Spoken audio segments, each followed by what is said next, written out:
Hello students, this is our first chapter of class 7th history. Chapter 1 traces changes through 1,000 years. But before beginning our first chapter of class 7, I want you to recall that in class 6 what we have read about the ancient India. Right? So in class 7th history we will focus on medieval India. Basically history is divided into three parts, that is ancient history, medieval history and modern history. So in this book we will be mainly focusing on medieval India, medieval history. Okay, so we will find here, we will find out about the transition from ancient India to medieval India, that how the transition has occurred. And this chapter is basically focused on the background to help understand the various kingdoms that arrived during the medieval period. जैसे जैसे हमारे medieval period में अलग अलग various kingdoms आए, मतलब various kingdoms एक अपनी एग्जिस्टेंस में आए, तो उस टाइम पे एग्जैक्टली क्या सराउंडिंग्स थी, क्या बैकग्राउंड था, इस बारे में हम इस चैप्टर में जानेंगे. Then as the chapter name is tracing changes through 1,000 years. So first of all I would like to clarify that 1,000, what does 1,000 years means आप 1,000 years अभी से नहीं सोचोगे. to 1,000 years is representing here from 700 to 1750 AD, right? So first change, because we are going to trace the changes through 1,000 years. So first change, basically in your starting of your chapter you will be able to see in your first page of the chapter, you will be able to see a map, a picture of a map, right? And this map was actually made by Al-Idrisi. He was an Arab geographer. So the unique fact of this map was that map were upside down. Upside down से क्या मतलब है, that जैसे आज की date में जो हमारा मैप है, if we talk about Sri Lanka is located in South India, right, towards the South India. But इस मैप में क्या था, वो अगर upside down था, तो श्रीलंका नॉर्थ इंडिया में रिप्रेजेंट हो रही थी. एंड इस मैप में जो लैंग्वेज लिखी गई थी दैट वाज अरेबिक. टोटली वो मैप पूरा क्या था, अरेबिक लैंग्वेज में था. And this map was considered most accurate till 3 centuries. 3 centuries means 300 years, right? Then in our next page of this chapter there is a picture of a map shown which is made by French cartographer. Acha, cartography is a art of making a map, right? So this map was made in 1720s, nearly after 600 years, and this map seems more familiar to us. Plus in this map जो coastal regions थे, जो हमारे India के coastal regions हैं, even उनको भी बहुत detail में बताया गया है. Then these maps were basically used by European and merchants. Then next is new and old terminologies. Basically we have seen that over the years historical records exist in different languages, right? जो historians study करते हैं उनको जितने भी records मिले वो different record बहुत सारे records मिले plus different languages में मिले, ठीक. So what does and after the study they actually realized the fact that difference was not only in the grammar and vocabulary of that language, but also difference was seen in the meaning of words. Okay, so for example if we talk about the term Hindustan, today Hindustan is used for representing our whole nation, that is India. But in 13th century Minaji Siraj has used this term Hindustan for the areas of Punjab, Haryana and lands between the Ganga and Yamuna. Basically the idea behind this was he has used this term in the political sense, right? मतलब दिल्ली सुल्तान का जहाँ जहाँ दिल्ली सुल्तान ने rule किया हुआ था वहाँ उस एरिया को उसने हिंदुस्तान बताया. जैसे और इसका एक दूसरा मीनिंग ये भी निकलता है कि जैसे जैसे दिल्ली सुल्तान अगर और भी धीरे धीरे और भी उसका एक्सपेंशन होता है उसकी सल्तनत का, तो हिंदुस्तान का भी मतलब वही होता चला जाएगा, मतलब वो सब एरियाज़ भी उसमें इंक्लूड होते जाएंगे, राइट. देन अगर हम बात करें बाबर की, बाबर ने 16th सेंचुरी में जैसे ये टर्म यूज़ किया था Hindustan in the sense of geographical outlook, मतलब इसमें इंडिया की जो जोग्राफिकल परसेप्शन था उसने वो मत बताया, लाइक कि फौना कैसा है यहाँ का, फ्लोरा कैसा है, what is exactly the living conditions over here, इस टाइप से, ठीक है। And Amir Khusro, he is a famous poet, so Amir Khusro ने भी एक टर्म यूज़ किया था हिंद इन 14th सेंचुरी, जिसका मीनिंग बाबर के हिंदुस्तान से काफ़ी कुछ मैच करता था, right. So we can say historians use the terms very carefully as the meanings can be different from present day meaning, right? जो historians स्टडी करते हैं तो वो इन टर्म्स को काफ़ी केयरफुली यूज़ करते हैं, क्योंकि मीनिंग उनको भी ये पता है कि जो मीनिंग है दे कैन बी डिफरेंट। जैसे एक और एग्जांपल लेते हैं, एग्जांपल है फॉरनर। तो उस अभी आज की डेट में we talk about this term foreigner, then we are able to say that foreigner means a person who is not an Indian, right? Someone who is not an Indian. But उस time पर foreigner word किसके लिए use किया जाता था?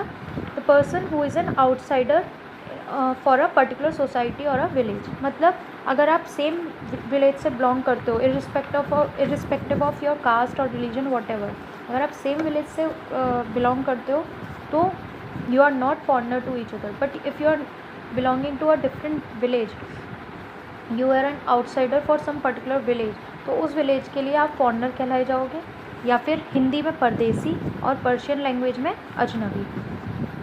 Now next is historians and their sources. इसमें क्या है, बेसिकली हमने पहले भी पढ़ा है कि सोर्सेज होती हैं किसी भी चीज़ को स्टडी करने के लिए, ऐसा नहीं है कि आप एक ही चीज़ पे रिलाई करोगे, है ना। सो सोर्सेज क्या क्या हो सकती हैं, coins, inscription, architecture, textual records, manuscripts, है ना। हम लोग ने ये लास्ट ईयर भी पढ़ा है 6th क्लास में। सो बेसिकली यहाँ पर क्या बताया गया कि हिस्टोरियंस जो है on the basis of nature of his investigation वो डिफरेंट सोर्सेज पे रिलाई भी करते हैं, प्लस उनसे ये भी उन्होंने एक आइडिया लगाया कि जो टेक्सचुअल रिकॉर्ड्स हैं, ठीक है, पहले क्या होता था, हमने last year inscription and manuscripts के बारे में मेनली पढ़ा था, बट इसमें हमें इस पीरियड में एक ये भी चीज़ पता चली कि टेक्सचुअल रिकॉर्ड्स भी धीरे धीरे इस पीरियड में यूज़ होने लगे, है ना। मतलब पेपर जो था वो चीपर होने लगा और वाइडली अवेलेबल भी था लोगों के लिए। अच्छा, let us also know the textual records and manuscripts जो थे वो कहाँ कहाँ यूज़ होते थे, है ना। सो टेक्सचुअल रिकॉर्ड्स जो थे यूजुअली पीपल उनको होली टेक्स्ट या फिर chronicles of rulers, letters and teaching of saints, judicial petition, इन सब चीज़ों को लिखने के लिए यूज़ करते थे। And on the other hand manuscripts were collected by wealthy people, rulers, monasteries and temples, है ना। एंड ऐसा बहुत रेयर है कि मैन्युस्क्रिप्ट्स जो है ओरिजिनल उसका जो फॉर्म है, जो सबसे पहली मैन्युस्क्रिप्ट्स लिखी गई है वो हिस्टोरियंस को मिली है, ऐसा बहुत रेयर है। क्यों? क्योंकि कहीं ना कहीं मैन्युस्क्रिप्ट्स की इतनी लाइफ भी नहीं हो सकती, बट येस अगर ये सही से स्टोर की जाए तो डेफिनेटली इनको भी काफ़ी ईयर्स तक हम लोग रख सकते हैं। जैसा कि आज की डेट में भी there are some manuscripts are there जो बहुत मतलब एंशियंट हिस्ट्री की हैं, बट आज की डेट में भी वो स्टोर्ड की हुई रखी हैं, है ना। But still we can not say that those are the manuscripts which are firstly written. Ultimately manuscripts के भी बहुत सारे कॉपीज़ बने, ठीक है, क्योंकि मैंने उस टाइम प्रिंटिंग प्रेस नहीं थी, right. So the people who used to copy manuscripts as there were no printing press were known as scribes, okay। so अब एक एग्जांपल समझते हैं कि जो स्क्राइब्स कॉपी भी कर रहे हैं, पहले तो एग्जांपल से पहले मैं एक बात बताना चाहूँगी कि जो स्क्राइब हैं वो मैन्युस्क्रिप्ट्स को कॉपी करते थे, बट ये श्योरिटी नहीं है कि एग्जैक्टली सेम कॉपी करते थे। Why? Let us take a very common example.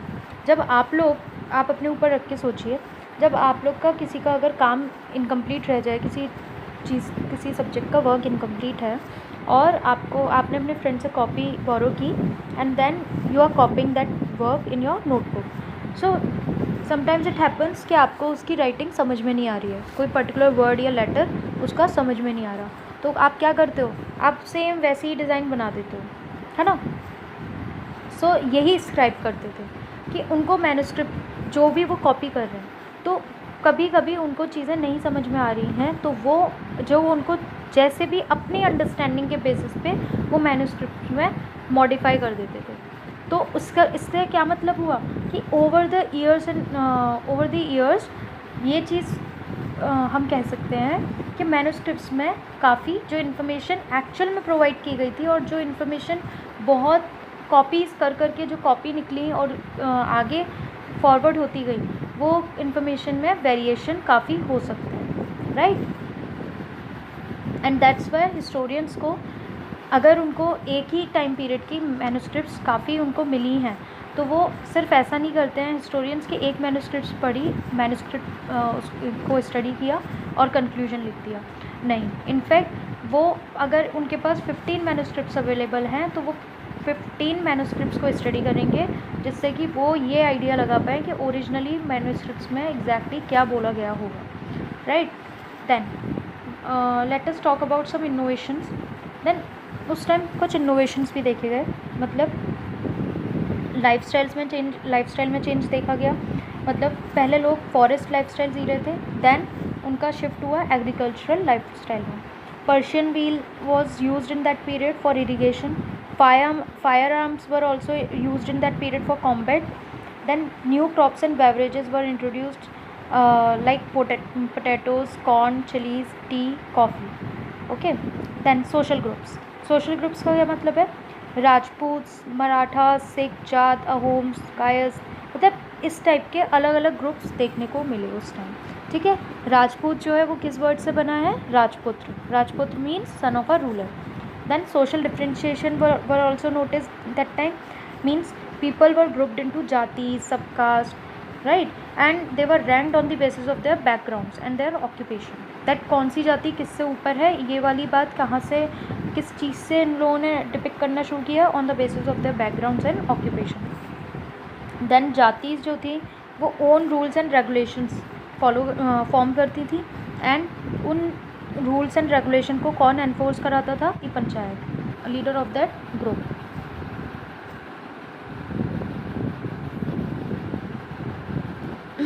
Then region and empire. So large states like Cholas, Tughlaqs और Mughals, इन लोगों के बारे इन एम्पायर्स के बारे में यहाँ पे पता चला कहीं ना कहीं काफ़ी रीजन्स इनके पास हैं, है ना। Cholas dynasty, Tughlaq dynasty, Mughals dynasty, मतलब ज़्यादातर इन पर्टिकुलर डायनेस्टीज़ का उस टाइम रूल चल रहा था। देन ये भी बात हमें कहाँ से पता चली? मेन सोर्स जो था प्रशस्टीज़ were the main source of this information, okay. Although historians regarded them as exaggerated claims of conquest, मतलब जो हिस्टोरियंस आज की डेट में अगर वो स्टडी भी करते हैं ना, ये सब उनको जो प्रशस्ति मिलती है या जो भी चीज़ें उनको ऐसी लगती है कि यस ये चीज़ राजा के बारे में बता रही है एंड उसकी राजा को प्रेज़ करते हुए लिखा गया है, तो वो कहीं ना कहीं इतना भी आइडिया लगाने लग जाते हैं, या उन्होंने कहीं ना कहीं ये भी आइडिया लगाया हुआ है कि ये जो प्रशस्ति हैं ये बढ़ा चढ़ाकर लिखी जाती है या लिखी जाती थी, okay. Then many regions possess their own language also associated with specific ruling dynasties, मतलब कि जितने भी रीजन्स थे, अलग अलग सब रीजन्स थे, उनकी अपनी अपनी लैंग्वेज बन चुकी थी जो अपनी स्पेसिफिक रूलिंग डायनेस्टी से भी एसोसिएट करती थी। एंड यस जितने भी एम्पायर थे, जैसे अभी हमने फर्स्ट लाइन में एम्पायर्स के बारे में पढ़ा कि चोलास डायनेस्टी, तुगलक डायनेस्टी और मुगल्स, तो ऐसे ही हम ये बोल सकते हैं और भी इनके अलावा भी बहुत small empire were also there, right. So not all empire were equally stable और सक्सेसफुल, तो जितने भी एम्पायर उस टाइम एग्जिस्ट कर रहे थे वो सभी एक सी उनकी स्टेबिलिटी नहीं थी और सब सक्सेसफुल भी हर एक एम्पायर नहीं था उतना। Then old and new religions, इसमें क्या पता चलता है कि हिंदुइज्म और इस्लाम इस पीरियड में, मेडिवल पीरियड में कैसे एक इम्पॉर्टेंट मेजर रिलीजन्स की तरह एमर्ज हुए, ठीक है। सो हिंदुइज्म में हमने क्या देखा कि यहाँ पे भक्ति जो थी वो और इमर्ज हुई, so it include the worship of new deities. Then construction of temples by royalty, इस टाइम कंस्ट्रक्शन ऑफ टेम्पल्स भी हुए, वो भी रॉयल वे में हुए, right. And there were a growing importance were seen of Brahmans, मतलब एक importance देखी गई ब्राह्मण्स की as a dominant groups in society. Then if we talk about Islam, इस्लाम में क्या देखा गया कि जो टीचिंग ऑफ होली कुरान है वो टीचिंग 17th सेंचुरी में आई थी, किसके थ्रू? मर्चेंट्स एंड माइग्रेंट्स के through. And slowly Muslim people regard the Quran as holy book and accept that there is one God known as Allah. Then Islam was interpreted in a variety of ways by its followers, right? So there were two communities were seen, Shia Muslim and Sunni Muslim. Shia Muslim believed in Prophet Muhammad's son-in-law, that is Ali, and Sunni Muslim accepted the Khalifa leaders. Now last is thinking about the time and historical periods. Basically इसमें ये बताया गया है कि historians जो हैं they have made the study of time somewhat easier by dividing the past into periods. उन्होंने time को जो हिस्ट्री थी उसको किस तरीके से डिवाइड किया? On the basis of past into periods which possesses shared characteristics. मतलब अगर कोई एक उनको 100 ईयर्स तक लग रहा है कि यस यहाँ पर हमने ज़्यादातर चीज़ें सेम टाइप की देखी, ठीक है, कि थोड़ा थोड़ा धीरे छोटे इन्वेंशंस तो हो रहे हैं बट येस कोई बहुत बड़ा ड्रास्टिक चेंज नहीं आया, तो उस चीज़ को हिस्टोरियंस ने इस चीज़ को ईजी बनाने के लिए क्या किया कि हिस्ट्री को डिवाइड कर दिया on the basis of period जो कि सेम कैरेक्टरिस्टिक शेयर करते हैं, ठीक है। सो पहले हिस्ट्री जो है वो मेनली ब्रॉडली अगर डिवाइड होती है, मेजरली डिवाइड होती है तो टू पीरियड्स में डिवाइड करते हैं, that is pre history and post history. Pre history वो होती है जिसके रिटन रिकॉर्ड्स अवेलेबल नहीं होते, एंड पोस्ट हिस्ट्री और इज वो हिस्ट्री जिसके रिटन रिकॉर्ड्स अवेलेबल होते हैं, ठीक है। देन पोस्ट हिस्ट्री के हमने जैसे कि बताया कि ancient history, medieval history and modern history में डिवाइड किया गया। बट जो ब्रिटिश हिस्टोरियंस थे उन्होंने क्या किया था, हिस्ट्री को डिवाइड किया था into 3 periods, Hindu, Muslim and British. उन्होंने इस तरह से हिस्ट्री को डिवाइड किया और इसके पीछे उनका क्या सेंस था? उनका सेंस ये था कि एक टाइम पर मुगल्स ने रूल किया इंडिया पे, देन हिंदू ने रूल किया इंडिया पे, एंड देन ब्रिटिश ने किया रूल इंडिया पे। बट अगर हम सही तरीके से देखें ये बात तो हम लोग भी आज की डेट में जैसे कि हम हिस्ट्री पढ़ रहे हैं, हम किसके अकॉर्डिंग पढ़ रहे हैं? हम जो हमारे हिस्टोरियंस ने डिवाइड किया उसी के अकॉर्डिंग पढ़ रहे हैं, मतलब ancient history, medieval history, modern history. क्यों? क्योंकि कहीं ना कहीं हमारे हिस्टोरियंस ये बिलीव करते हैं कि हिंदू, मुस्लिम और ब्रिटिश में जो डिवाइड किया गया है दैट इज़ नॉट रेलेवेंट, वो सही नहीं है। वाई? क्योंकि जब हिंदू रूलर्स थे, जब हिंदू पीपल ज़्यादातर रूलर्स थे, तब भी ऐसा नहीं था कि मुस्लिम रूलर्स थे ही नहीं। And same in the case of Muslim, जब मुस्लिम रूलर्स रूल कर रहे थे तो उस टाइम हिंदू रूलर्स भी थे, है ना। एग्जिस्टेंस दोनों का ही था दोनों के टाइम पर।